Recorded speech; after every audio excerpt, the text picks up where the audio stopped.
Please subscribe and click the notification bell icon.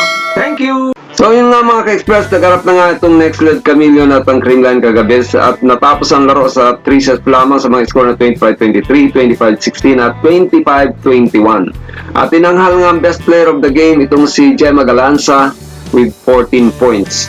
Pero mga ka-express, kung napanood mo yung labang kagabi, masasabi mo talaga nag-struggle talaga itong Creamline.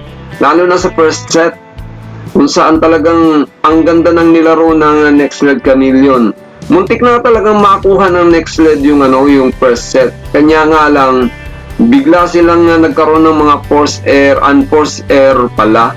Tapos natapos nga yung first set sa error ni Joanna Maraguinot. Ang score noon is 24-23. So yung palo ni Maraguinot lumabas.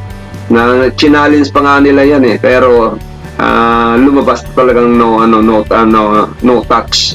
Wala talagang walang black touch. So natapos yung score sa 25-23. And then pagdating ng second na set doon, medyo nakuha na ng Creamline yung kanilang rhythm, kaya talagang pinukpukan na ng todo nila yung itong next lead. At natapos nga yung second set sa mga score na 25-16. Pagdating ng third set, andyan na naman. Nagparamdam na naman itong mga ka-express itong next lead. Kaya nga medyo pati ako kinakabahan din dahil sabi ko ba makakasungkit ata ng isang set itong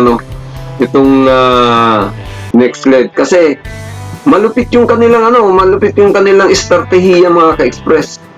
Tapos medyo inaalat pa yung mga veteranong player ng ating Creamline at saka yung mga inaasahan. Pero sa ganun pa man, natapos pa rin yung third set sa mga score na 25-21. At si Gemma Galanza nga ang best player of the game. At siya ang nagtapos doon sa dalawang niyang ace. Tapos with Ayub Pakyut. Ayan, nakikita nyo. Tuwan-tuwa ako yan. Tawan-tawa ako dyan sa pakyut niya ni Gemma. Pero ang pag-usapan natin mga ka-express, paano maiiwasan ng Creamline at nitong Chocomucho na magharap sa semifinal? Kasi ang format kasi ng semifinal, top 1 versus top 2, top 3 versus top 4. Ngayon, kung sa ngayon kasi nanalo ang Chocomucho sa against PLDT in 5 sets. At tinanghal naman na best player of the game dito sa laban ng PLDT at Chocomucho itong si Tang Ponce. Ang ganda ng laro ni Tang Ponce. Pero ano ba ang magiging diskarte para hindi muna magharap ang Creamline at ang Chocomucho sa semifinal?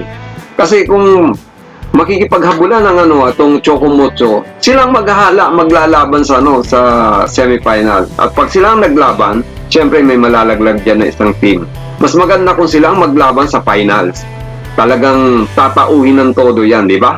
Mas kikita yung mas kikita yung PBL. Dahil pag nagharap itong Creamline at itong Chocomucho, lalo na sa final, ay nako, asahan natin talagang sold out ang ticket niyan. Baka wala nang maupuan dyan sa kung hindi man talagang jump pack o full pack talaga ang magiging venue. Kaya ano magiging diskarte nila? Sa akin lang, pwede naman siguro yung tinatawag na 2 step forward, 1 step backward. Alam niyo na yan siguro. So hanggang dito lang mga ka-express.